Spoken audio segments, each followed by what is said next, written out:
Alrighty. So this is an unusual season. This is season two. This is a fledgling league at this point. 1918, we have three teams. The Quebec Bulldogs haven't yet decided to join the league officially. They're still waiting to get in. Quebec's waiting to get into the NHL. Um, so what happens here is we have two halves of a season.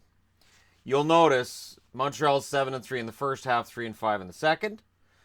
Ottawa's 5-5 in the first half, 7-1 in the second. Toronto's 3-7 in the first half, and then 2-6 in the second.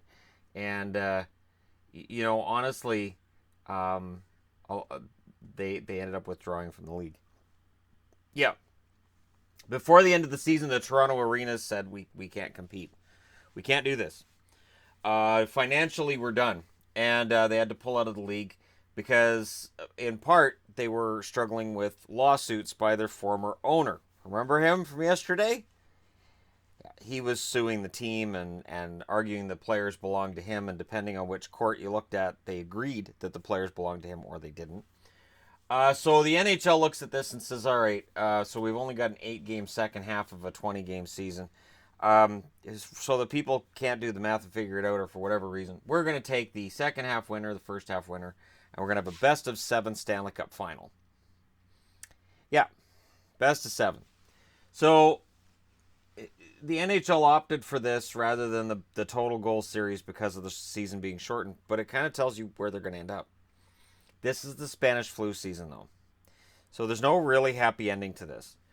In the finals, Montreal wins 4-1. They won 8-4 over Ottawa, 5-3, 6-3.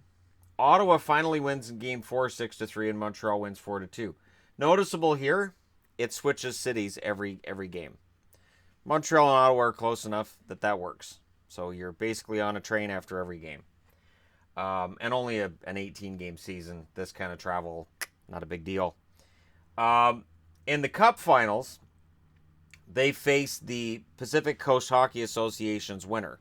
Now, the season before, the Vancouver Millionaires had been in the Cup Final, even though they had finished second behind the Seattle Metropolitans. This year, the Seattle Metropolitans finished behind the Vancouver Millionaires, but upset them in the playoffs and got through. Also in that league, missing the playoffs, was the Victoria Aristocrats. The finals, it's a shame these didn't get finished. Seattle wins Game 1, 7-0. Montreal wins Game 2, 4-2. Seattle wins Game 3, 7-2. Game 4 is a scoreless tie in overtime. And Montreal wins Game 5, 4-3 in overtime. It is at that point that, due to Spanish influenza, they shut the finals down. And 4 days after they shut them down, Bad Joe Hall, Montreal Canadian, died of his illness.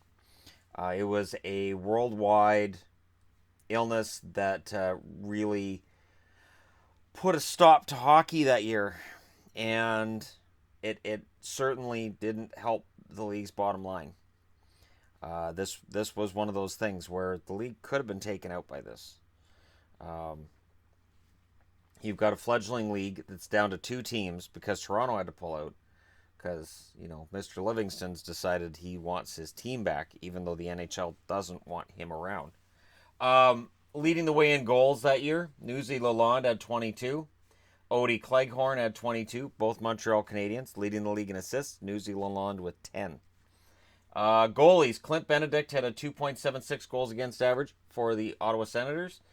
George Vezina had a 4.19 goals against average for the Montreal Canadiens. Bert Lindsay, 4.99 goals against average for the Toronto Maple Leafs. Those are your 3 goalies for the year. So oddly enough, Vezina probably wouldn't have won the Vezina that year. And that is who it's named after, is Montreal goaltender George Vezina. So it's one of those years that you're going to see on this board and go, well, that wasn't the ending people were looking for. Up until 2005, this is the only year that the Stanley Cup trophy was not awarded. And you'll notice, again, it was NHL champion versus Pacific Coast Hockey Association champion. Looking back now, it's like, well, geez, if the 2 leagues had combined, we could have had Seattle and Vancouver as part of the original 6. But it wouldn't have been feasible at the time. It wouldn't have worked. And this was the league that survived. And we will get into why, because at this point, the Pacific Coast League looks better. Even though this series is 2-1, even though the Toronto Arenas win the first ever Stanley Cup after the NHL's created. Really, honestly, looking at it, looking at the star players, looking at the franchises, the PCHA seemed to be the stronger of the two leagues. If they had merged, if it could have worked, who knows? We could have a completely different history for the NHL, but we don't. This is what we got. So yeah, 3-team league and no Stanley Cup champion. These were the simpler days. These were the days where you'd have maybe 3,000 in a stadium, maybe 2,000, maybe 1,500. And in the case of Toronto, you might have lawsuits. But I'll get into that in another video. For now, let me know what you guys think in the comment section below. Don't forget to hit like and subscribe if you're browsing your way through. You just happened upon this video.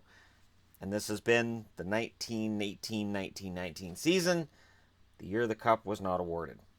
Thanks for watching. We'll talk to you again soon.